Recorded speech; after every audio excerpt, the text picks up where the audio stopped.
wa man tabi'ahum bi ihsanin ila yaumiddin. Amma ba'd.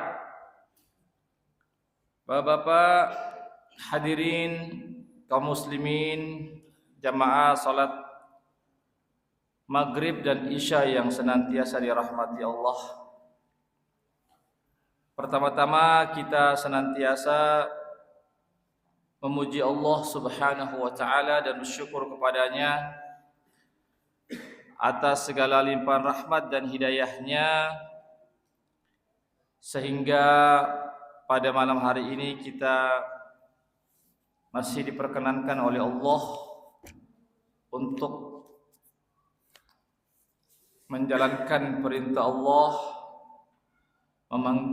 memenuhi panggilannya, melaksanakan kewajiban kita salat maghrib secara berjamaah, dan insyaallah dilanjutkan dengan salat isya secara berjamaah pula. Salawat dan salam senantiasa tercurahkan kepada junjungan kita Nabiullah Muhammad sallallahu alaihi wasallam beserta keluarga dan para sahabatnya, para pengikutnya yang tetap setia berpegang teguh kepada sunnah-sunnah beliau dan para sahabatnya hingga hari kiamat kelak. Amin ya rabbal alamin. Bapak hadirin rahimakumullah, untuk malam ini kami diamanahkan oleh panitia masjid sebagaimana usulan para jemaah untuk membahas tentang fikih salat. Fikih salat dan memahami kandungan bacaan-bacaan salat. Ya, jadi malam ini apakah kita bisa tuntaskan satu kali pertemuan tentang membahas atau bisa nanti berlanjut? Ya. Ini tema yang sangat bagus sekali ya. Kenapa? Karena salat ini selalu kita lakukan ya setiap hari. Ya, khususnya salat 5 waktu sehari semalam. Sebelum saya masuki kepada fikih salat dan memahami kandungan bacaan-bacaan salat atau zikir-zikir dalam salat, saya akan menjelaskan secara singkat saja, yaitu tentang keutamaan salat. Keutamaan salat. Dalil-dalil tentang wajibnya salat. Ya, tentu kita sudah mengetahui ya tentang kewajiban salat 5 waktu. Ya, bahwasanya salat 5 waktu itu sudah sepakat para ulama tentang kewajibannya. Ya. Tidak ada lagi tawar-menawar. Ya, salat 5 waktu. Itu berdasarkan dalil-dalil dari Al-Qur'an ataupun sunnah atau hadis-hadis Rasulullah sallallahu alaihi wasallam. Ya. Bahkan disebutkan dalam surah Al-Baqarah ya pada ayat yang ketiga tentang ciri-ciri orang yang bertakwa ya. A'udzu billahi minasyaitonir rajim. Bismillahirrahmanirrahim. Alif lam mim. Dzalikal kitabu la raiba fihi hudal lil muttaqin. Alif lam mim, hanya Allah yang mengetahui maknanya. Dzalikal kitabu la raiba fi, tidak ada keraguan, ya, Alkitab itu atau Al-Qur'an itu tidak ada keraguan sedikit pun tentang kebenarannya. Bahwasanya Al-Qur'an itu bersumber dari Allah Subhanahu wa taala. Hudal lil muttaqin, petunjuk bagi orang-orang yang bertakwa. Siapakah orang yang bertakwa itu? Allah jelaskan dalam ayat yang ketiga, alladzina yu'minuna bil ghaibi wa yuqimunas salata wa mimma razaqnahum yunfiqun. Jadi orang yang bertakwa adalah orang yang beriman kepada perkara-perkara yang gaib, yang tidak nampak oleh panca indera kita. Yang kedua apa? Wa yuqimunas shalah, yaitu orang-orang yang menegakkan salat atau mendirikan salat. Ya. Jadi di sini ya menunjukkan bahwasanya perkara salat itu dia menempati ranking yang kedua setelah kita beriman kepada Allah. Setelah kita beriman kepada perkara-perkara yang gaib, kemudian Allah lanjutkan dengan apa Pak? Yaitu yuqimunas shalah, mendirikan salat. Baru ketiga adalah ya wa mimma razaqnahum yunfiqun, yaitu mengeluarkan zakat. Ya, adapun puasa disebutkan dalam ayat yang lain. Ya ayyuhalladzina amanu kutiba alaikumusiyam kama kutiba alal ladzina min qablikum la'allakum tattaqun. Disebutkan dalam surah Al-Baqarah yang di ayat yang selanjutnya. Ya. Di sini jemaah sekalian menunjukkan bahwasanya perkara salat itulah perkara yang luar biasa. Sampai-sampai Pak, itu salat itu Nabi terima perintah salat itu bukan di bumi, tetapi di atas langit ketujuh, di Sidratul Muntaha. Disitulah Nabi menerima perintah salat. Jemaah sekalian. Iya. Adapun perintah-perintah yang lainnya, puasa, zakat, haji, dan perintah-perintah lainnya, itu malaikat Jibril yang turun dari langit, datang ke bumi, turun ke bumi, ya, menyampaikan kepada Rasulullah Sallallahu Alaihi Wasallam seluruh syariat Islam kecuali salat. Langsung Nabi berjumpa dengan Allah Subhanahu Wa Taala di Sidratul Muntaha. Sampai-sampai Jibril tidak bisa naik Pak. Tidak bisa naik Jibril ke Sidratul Muntaha, hanya Nabi saja yang bisa bertemu dengan Allah Subhanahu wa taala. Dan situlah Nabi menerima perintah salat. Yang awalnya Pak, itu perintah salat 50 waktu. Bayangkan Pak, 50 waktu. Itu awalnya. Tapi menjadi 5 waktu itu karena apa? Karena Nabi Muhammad bertemu dengan Nabi Musa alaihissalam, ruhnya Nabi Musa bertemu dengan ruhnya Nabi Musa alaihissalam. Disitulah terjadi dialog antara Nabi dengan ruhnya Nabi Musa alaihissalam. Ya, terjadi dialog. Apa kata Nabi Musa? Ya, umatmu tidak akan sanggup mengerjakan 50 waktu itu sehari semalam. Minta kamu keringanan kepada Allah. Akhirnya mintalah keringanan Pak. Ya. Awalnya dikurangi 10, kurangi 10, akhirnya sampailah sisa 5. Jamaah sekalian.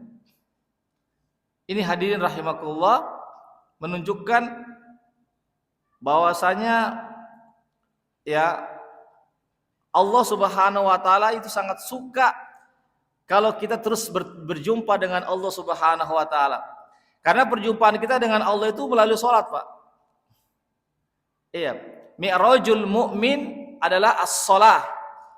Ya, kalau mi'rajnya Nabi adalah Nabi langsung bertemu dengan Allah Subhanahu wa taala di Sidratul Muntaha. Tapi kalau mi'rajnya kita adalah melalui salat. Jamaah sekalian.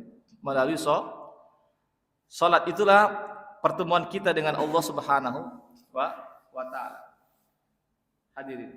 Itu disebutkan dalam hadis Pak bahwasanya ketika kita salat Allah itu berada di hadapan kita. Ya Mas sekalian. Ketika kita salat Allah itu berada di hadapan kita. Jamaah sekalian. Ya tapi kita jangan membayangkan berhadapan itu bagaimana persisnya. Yang penting disebutkan itu berada di hadapan kita. Iya. Jamaah sekalian. Ya sama seperti analoginya. Anggaplah misalnya ini kan barat Pak ya, sana kan timur. Ya. Coba Bapak kalau bisa terbit matahari keluar dari rumah, pasti katakan saya sedang berhadapan dengan matahari kan. Meskipun kita berapa jaraknya Pak? Matahari dengan kita jauh sekali kan? Jauh sekali Pak. Berapa jaraknya antara matahari ke bumi Pak? Itu enggak tahu, jarak jauh sekali. Tapi kita bisa mengatakan kita sedang berhadapan dengan matahari meskipun jauh. Sama dengan sholat, kita berhadapan dengan Allah Subhanahu wa taala. Meskipun barangkali ya meskipun jauh Pak, karena Pak Allah berada di arasy-Nya. Iya, jamaah sekalian. Yang saya ingin garis bawahi di sini, jamaah sekalian, bahwasanya ketika sholat kita sebenarnya sedang berdialog dengan Allah. Iya, kita sedang berdialog karena apa? Karena Allah ada di hadapan kita. Ya, ada di hadapan kita, jamaah sekalian. Oleh karena itu hadirin rahimakumullah, ya, maka hendaklah kita melaksanakan sholat dengan sebaik-baiknya, jamaah sekalian. Hadirin rahimakumullah, ya. Sebelumnya jamaah sekalian saya menyampaikan juga bahwasanya salat 5 waktu ini jamaah sekalian ya, yaitu yang membedakan antara kita orang muslim dengan orang yang tidak muslim atau non muslim adalah salat. Jamaah sekalian. Jadi perkara salat ini Pak tidak bisa dianggap remeh. Iya, karena itulah yang membedakan kita antara kita sebagai seorang muslim dengan non muslim adalah salatnya Pak. Iya, kan begitu hadis Nabi. Bukan dilihat daripada zakatnya, puasanya, tapi salatnya jamaah sekalian kata Nabi. Iya. Al-farqu bainana wa bainahum as-shalah kata Nabi. Yang membedakan antara kita orang muslim dengan orang di luar muslim adalah salatnya kata Nabi. Iya. Hadirin rahimakumullah, sampai ini salat 5 waktu ini Pak, itu diwajibkan 3 tahun sebelum Nabi hijrah ke Madinah. Ya karena kan peristiwa Isra Mi'raj itu Pak, ya kurang lebih 3 tahun sebelum Nabi hijrah ke Madinah itu terjadi peristiwa Isra Mi'raj. Disitulah Nabi menerima perintah sholat. Sedangkan syariat puasa, syariat zakat, syariat haji, larangan mencuri, larangan minum khamar dan seterusnya jamaah sekalian, itu nanti pada periode Madinah Pak, belum di periode Mekah. Nanti ketika Nabi hijrah ke Madinah, ya masuk tahun kedua Hijriah, baru turun perintah puasa, perintah zakat, perintah haji dan perintah-perintah yang lainnya. Tetapi salat 5 waktu itu diwajibkan 3 tahun sebelum Nabi hijrah ke Madinah. Masih di Mekah Pak. Jamaah sekalian. Ini saya cuma memberikan semacam muqaddimah saja Pak, ya, agar kita tahu bahwasanya salat ini jangan kita pandang remeh. Jamaah sekalian, jangan kita pandang remeh ini perkara salat, ya. Hadirin. Ya. Masih banyak lagi jamaah sekalian keutamaan, ya. Di sini disebutkan ya. Salat ini jamaah sekalian dia merupakan pokok atau induk ibadah badan. Induknya ibadah badan, Pak. Jadi ada namanya disebut dengan ibadah badan. Dan salat itulah induknya. Jamaah sekalian. Pokoknya, intinya. Jamaah sekalian, ya.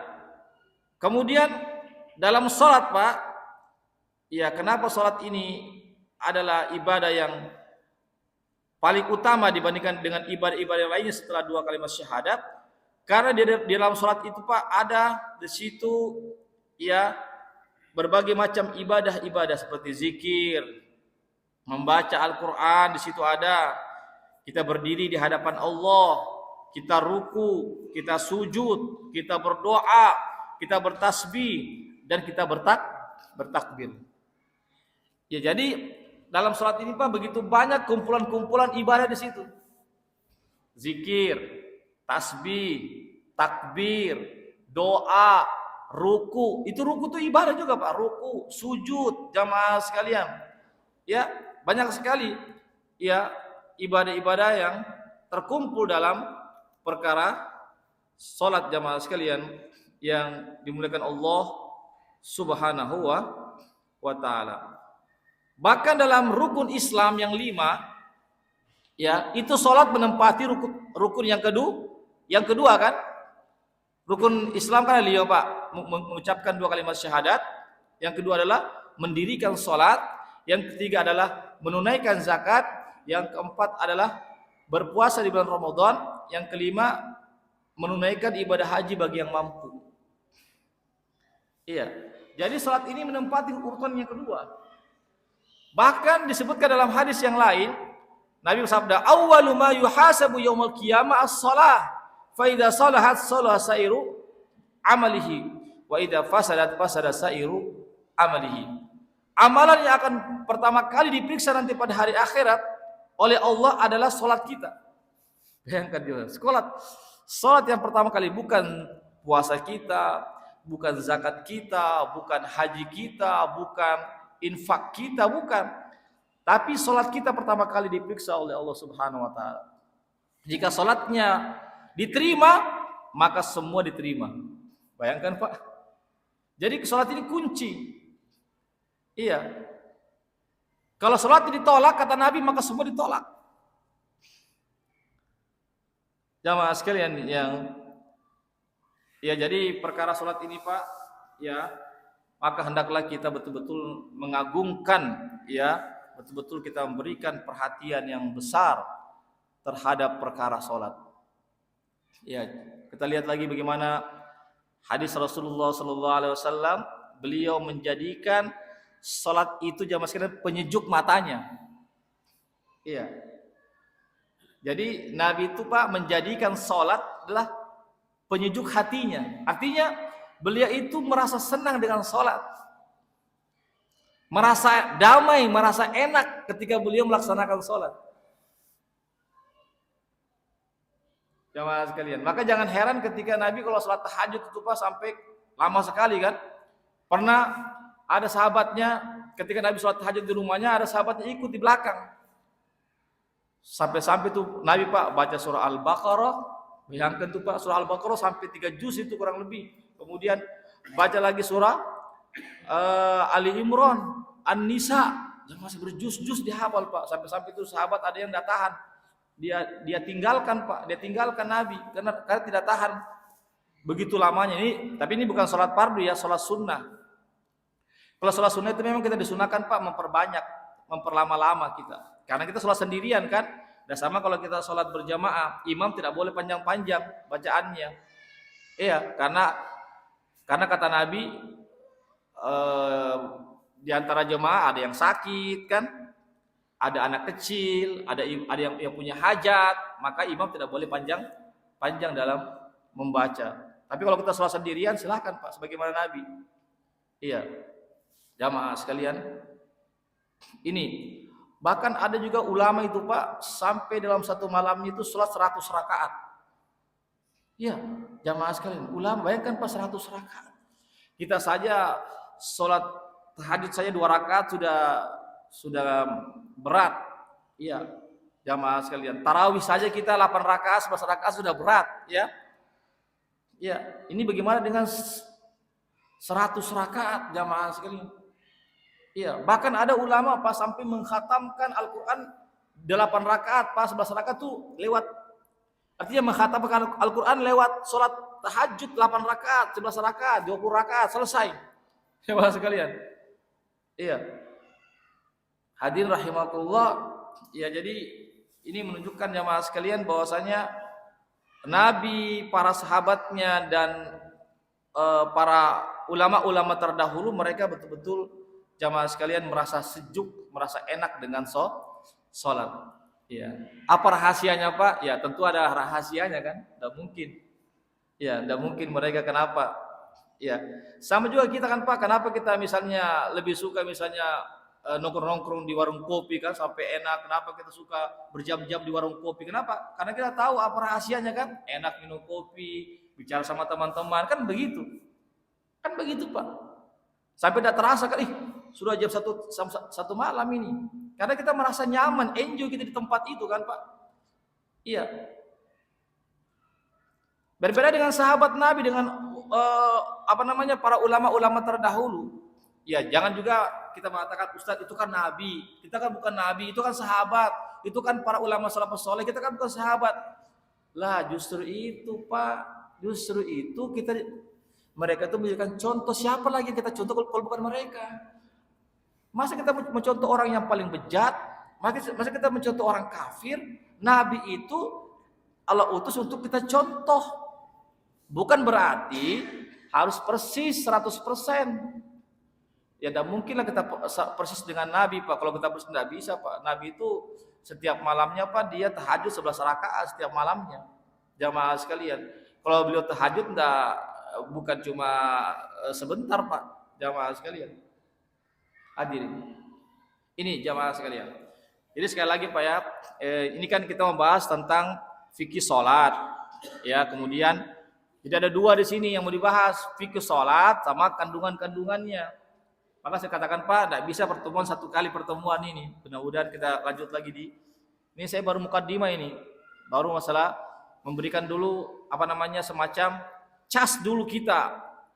Dicas dulu, oh ini salat ini bukan perkara-perkara yang remeh-temeh, perkara yang harus kita agungkan Pak. Itu perkara salat jamaah sekalian.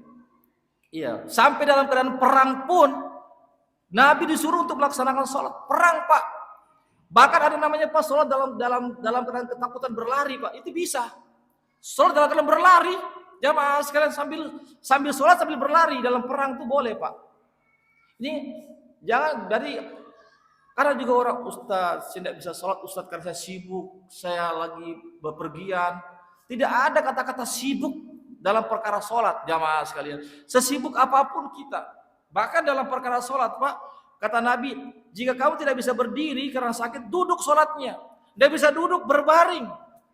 Jamaah sekalian, bisa berbaring, isyarat dengan mata jamaah sekalian. Jadi tidak ada tidak ada cuti sholat, tidak ada namanya tidak sholat kecuali perempuan. Perempuan ada masa tidak sholat ketika dia haid, tidak boleh sholat, haram dia sholat. Tidak boleh perempuan haid dalam keadaan sholat, dilarang Pak. Meskipun dia mau sholat, dilarang. Jamaah sekalian. Begitu juga dalam keadaan nifas, setelah melahirkan tidak boleh. Adapun laki-laki, apa yang menghalangi kita Pak? Apa yang menghalangi kita untuk tidak sholat? Tidak ada kan? Kita tidak haid dan juga nifas. Tidak ada jamaah sekalian. Jadi tidak ada laki-laki yang berkata saya libur sholat Ustaz, saya cuti sholat Ustaz. Tidak ada jamaah sekalian. Bagaimanapun kadang kita, meskipun dalam keadaan sakit, tidak bisa kena air tayamum. Apalagi Pak? Tayamum. Jamaah sekalian, tidak ada kata tidak sholat jamaah sekalian. Makanya kata Umar bin Khattab, khalifah yang kedua, tidak ada bagian dalam Islam bagi orang yang tidak sholat. Artinya berhenti jadi orang Islam kalau tidak sholat. Artinya lebih baik keluar saja daripada Islam daripada kau mengaku Islam tetapi tidak sholat, kata Umar. Artinya kata Umar tidak ada bagian, tidak ada tempatnya. Jamaah sekalian. Ya ini saya berbicara tentang masalah sholat dulu Pak ya. Belum lagi saya bicara tentang masalah sholat berjamaah. Ini. Coba kita adakan sensus dulu Pak. Perhitungan, sensus. Iya. Berapa kaum muslimin yang melaksanakan sholat, Pak? Kira-kira jamaah sekalian. Berapa persen kira-kira? Jamaah sekalian. Ini baru sholatnya, Pak. Iya. Boleh jadi ada yang mengatakan, iya Ustadz, saya cuma sholat zuhur tetapi tidak sholat subuh. Ini kan masalah. Jadi sholat ini tidak ada istilah saya cuma bisa sholat maghrib saya sama isya Ustadz karena di situ waktuku yang ada. Tidak ada tawar menawar, Pak. Harga mati namanya ini, Pak. Jamaah sekalian, harga mati sholat ini, Pak. Nggak tawar menawar. Subuh, zuhur, asar, maghrib, isya jamaah selesai. Ada pun sholat sunnah ya silakan, itu namanya tambahan. Tapi 5 waktu harga mati, tidak bisa lagi ditawar-tawar. Kalau mengaku ingin sebagai dikatakan sebagai umat Islam, harus itu, Pak. Jamaah sekalian, hadirin rahimakumullah. Itu baru perkara sholat, Pak. Belum lagi dengan sholat berjamaah. Jamaah sekalian, saya bertanya, Pak, kenapa dibangun masjid? Kenapa, Pak, dibangun? Kenapa Nabi pertama-tama? Coba apa bangunan pertama yang Nabi bangun, Pak, ketika beliau hijrah? Bukan rumah. Nabi ketika dibangun itu masjid, Pak, beliau masih numpang di rumahnya sahabat Nabi Abu Ayyub Al-Ansari, Pak. Masih numpang di situ Nabi. Padahal Nabi pemimpin, Pak. Saat itu Nabi itu orang materialis, orang yang cinta dunia, Pak. Apa kata dia? Buatkan dulu saya rumah nah, besar-besar nah, baru masjid. Tidak. Dulu justru beliau buat dulu masjid. Jamaah sekalian. Rumahnya pun di samping masjid, cuma berpisah dengan dinding. Itu pun kamar-kamar, Pak. Silakan kita buka surah Al-Hujurat. Apa itu Al-Hujurat, Pak? Al-Hujurat kamar-kamar. Itulah rumahnya Nabi, Pak. Kamar-kamar, bukan rumah, kamar. Jamaah sekalian, hadirin. Ini jamaah sekalian. Kenapa Nabi pertama kali membangun masjid, Pak? Bukan yang lainnya. Jamaah sekalian. Itu menunjukkan bahwasanya, Pak, itu masjid dibangun untuk diramaikan. Dengan apa? Ya, yang paling utama lah sholat 5 waktu. Jamaah sekalian. Di zaman Nabi itu, Pak, ini masjid kita Masya Allah, karpet, AC. Di zaman Nabi, Pak, alasnya bukan karpet, pasir tanah, Pak. Ini kita Masya Allah, kita punya pelapon, atap, jamaah sekalian. Di zaman Nabi itu dari pelepah-pelepah kurma, Pak, kalau hujan kehujanan. Jamaah sekalian. Tidak ada marmer begini, Pak, tidak ada karpet begini. Tapi masjid Nabi penuh dengan jamaah. Penuh dengan jamaah, Pak. Kecuali yang kosong-kosong itu ketika maghrib, ketika isya dan subuh itu agak kosong-kosong. Kenapa? Karena orang munafik tidak datang ke masjid, Pak, itu pada waktu sholat isya dan subuh. Kenapa? Karena lampu penerangan Nabi itu, Pak, masih lampu-lampu tembok begini, Pak. Jadi tidak terang. Orang munafik itu, Pak, dia hanya sholat zuhur bersama Nabi, asar, maghrib karena masih terang. Dia terdeteksi oleh Nabi, kelihatan oleh Nabi. Tapi kalau isya sudah gelap, dia tidak datang ke masjid, Pak. Jamaah sekalian. Itu ciri-ciri orang munafik di zaman Nabi terdahulu, Pak. Tidak sholat subuh dan tidak sholat isya. Jamaah sekalian. Itu ciri-ciri orang munafik. Jamaah sekalian. Tetapi zuhur tetap datang ke masjid. Jamaah sekalian. Asar tetap datang ke masjid, Pak. Maghrib juga demikian. Hadirin. Iya. Ini hadirin. Ya.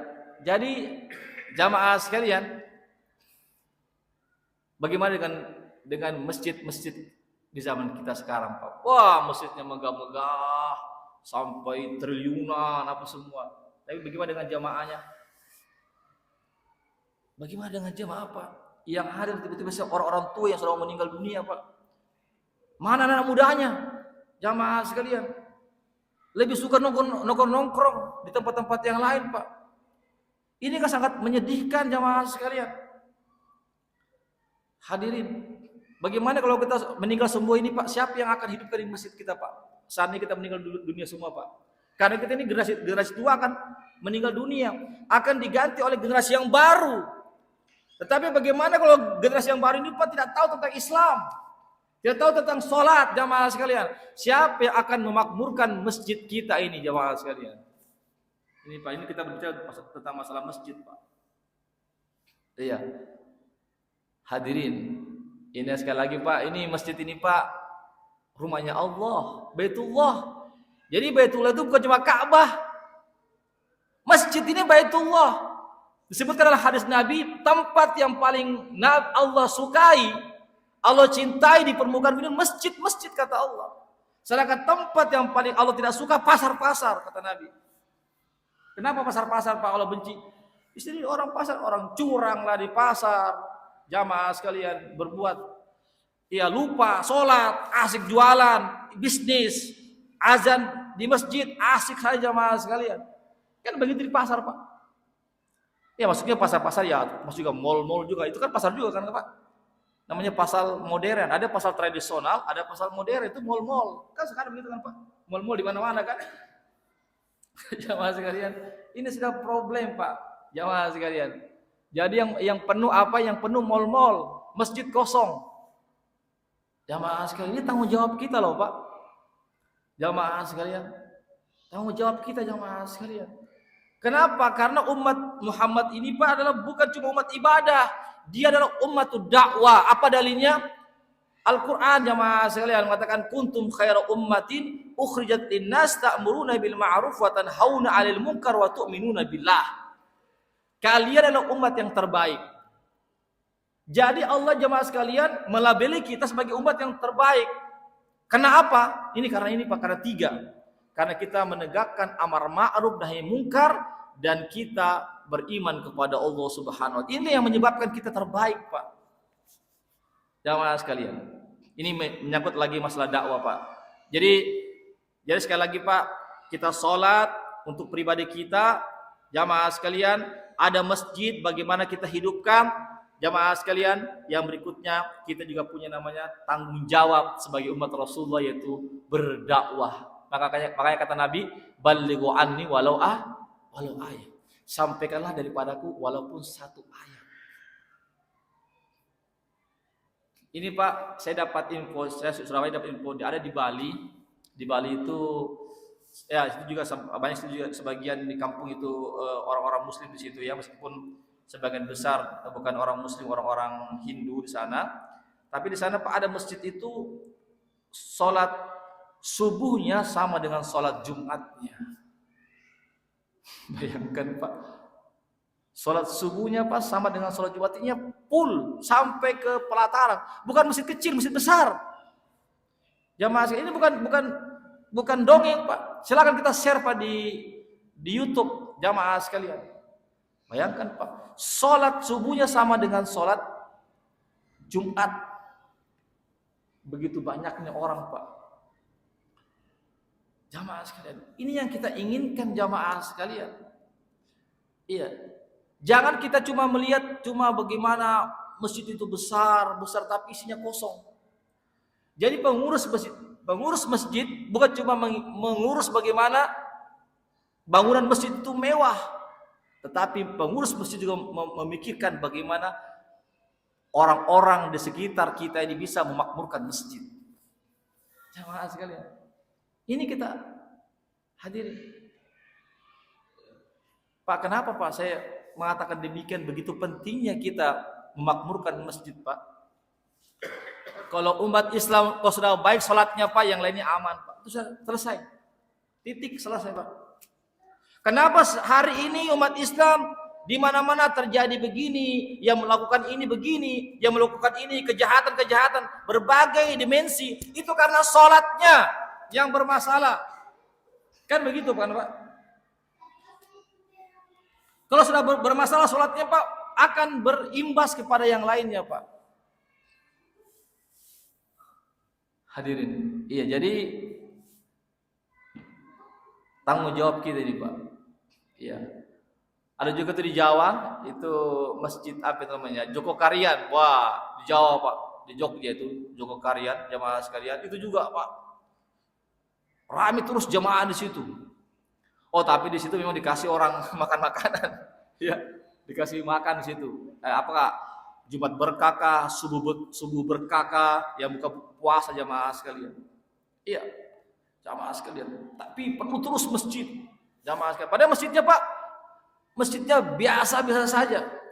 Buka lagi di Google, di apa namanya, di YouTube Joko Karyan. Masjid di lorong-lorong Pak, lorong-lorong. Jamaah sekalian, tapi subhanallah penuh masjid subuh, zuhur, asar, maghrib, isya penuh Pak. Jamaah penuh semua. Jamaah sekalian.